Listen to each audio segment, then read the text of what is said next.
Hello বন্ধুরা, আশা করি সবাই ভালো আছেন। মালয়েশিয়া কুলিং ভিসার ব্যাপারে নতুন কিছু তথ্য নিয়ে হাজির হলাম। আপনারা সকলেই জানেন, গত কয়েকদিন আগে বাংলাদেশ থেকে কর্মী গিয়েছে সরকারি এজেন্সি বয়েসেলের মাধ্যমে। তারপর থেকে অনেক দালাল চক্র কিন্তু উঠে পড়ে লেগেছে।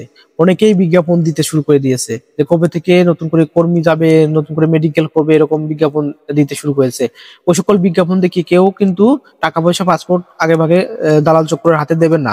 কারণ সরকারি এজেন্সির মাধ্যমে কিন্তু কর্মী নেওয়া হবে।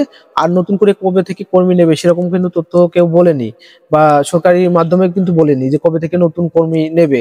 যে সকল কর্মী গিয়েছে তারা কিন্তু পুরাতন কর্মী ছিল, আটকে পড়া কর্মী ছিল, তাদেরকে কিন্তু নিয়ে নিয়েছে। তারপরে নতুন করে কবে থেকে কর্মী নেবে, কবে থেকে মেডিকেল শুরু করবে, এরকম কোনো তথ্য দেয়নি। বা কোন কোন রিক্রুটিং এজেন্সি বাংলাদেশ থেকে কর্মী নিতে পারবে সেরকম কোনো তথ্যও কিন্তু দেয়নি।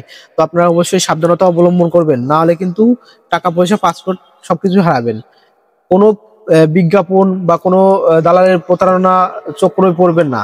সাবধান হন। কবে থেকে কর্মী নেবে কোনো নির্দিষ্ট কিন্তু বলেনি, বা রিক্রুটিং এজেন্সির তালিকাও কিন্তু দেয়নি।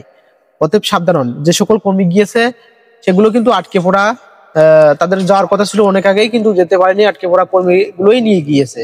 তো যাই হোক, ভিডিওটি ভালো লাগলে অবশ্যই পেজটি ফলো করে দেবেন এবং ইউটিউব থেকে দেখলে চ্যানেলটি সাবস্ক্রাইব করবেন।